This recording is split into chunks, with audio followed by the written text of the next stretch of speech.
Hello, thank you for joining me today again on the Church History Trail, and we're continuing here at Malahide Castle, which is near Dublin. It's not too far from Dublin, and between Dublin and Drogheda.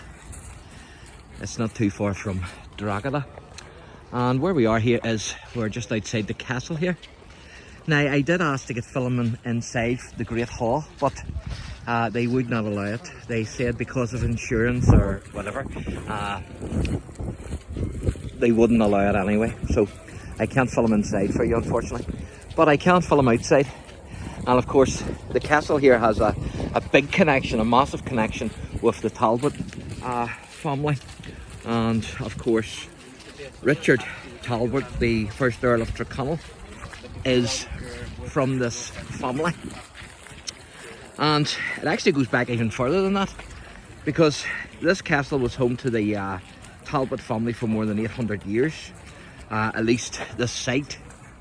And so Malahide Castle actually dates back to the 12th century, and it's quite an amazing building, as you can see.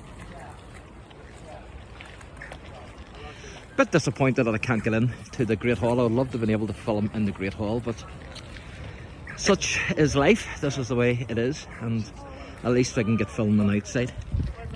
But you can see the windows there, and I've been in this castle before. It's absolutely fantastic. The only thing is, the last time I was here, the Great Hall was being done up, but I do have a ticket to get a tour today, so I hopefully, God willing, will get to see in the Great Hall, even though I can't get film it. But you can see the windows there. The windows are absolutely brilliant.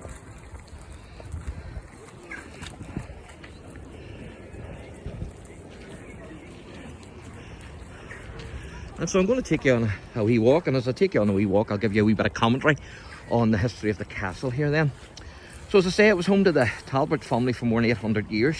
Malahide Castle actually dates, as I say, back to the 12th century. And it was built by Richard Talbot, who was the Earl of Shrewsbury. But as I say, he was the ancestor actually of Richard Talbot, the first Earl of Tyrconnell. A title actually bestowed on Richard by King James II, whom James sent to Ireland as Commander-in-Chief of the Irish Army. And he was known as Fighting Dick Talbot because of his reputation for duelling, but his enemies actually referred to him as Lying Dick Talbot. But the castle itself here was built by Richard Talbot, who was the Earl of Shrewsbury. So pretty amazing, quite a significant building.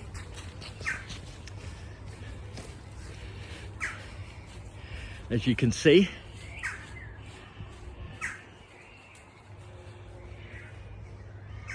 And that's the church there. I'm going to do a wee talk on the church, because that's actually the Talbot church in the grounds here of the castle. And in 1185, Henry II actually gifted Richard the lands and harbour of Malahide for his service to the Norman invasion of Ireland. And around 1250, a stone castle was actually built on the site of the present castle. And during the 1641 Irish Rebellion, the Earl of Ormond, he actually billeted a garrison of 200 soldiers here in the castle.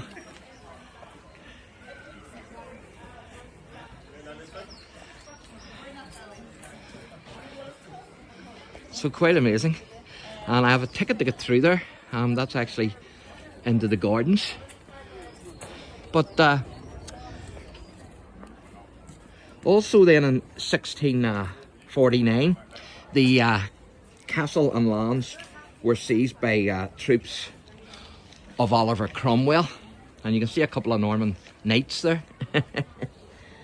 And the castle then was occupied until 1660 by the Lord Chief Baron of Ireland, Miles Corbett, who had been granted the estate by Oliver Cromwell. And during the restoration then of King George II, Miles Corbett was actually executed because he was one of the 59 signatories on the death warrant of Charles I. And so he was actually executed.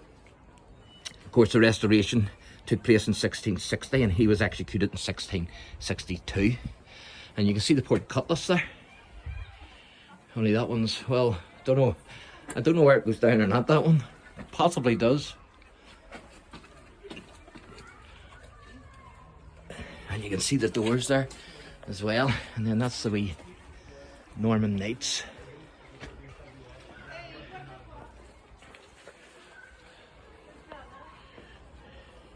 You can see the old door there. I'm going to go up and knock that door. If there's a door, I like to knock it and see if anybody answers it.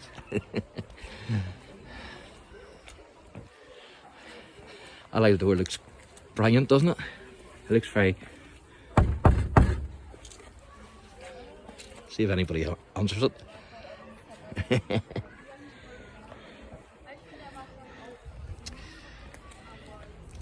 Now, the castle was then reoccupied by the Talbot family, and although 13 members of the family actually died fighting on the Jacobite losing side at the Battle of the Boyne on the 1st of July 1690, their land holdings weren't actually confiscated. And of course 13 or 14 of them sat down on the 1st of July for breakfast in the Great Hall that morning of the Battle of the Boyne in 1690. And of course all of them were dead by evening after the battle.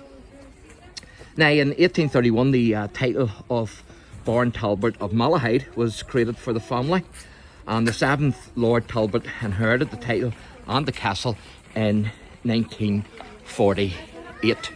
And so this is the garden, and you have to put your ticket in here. So what I'm going to do is I'm going to wrap this wee video up, and then I'll show you the back of the castle.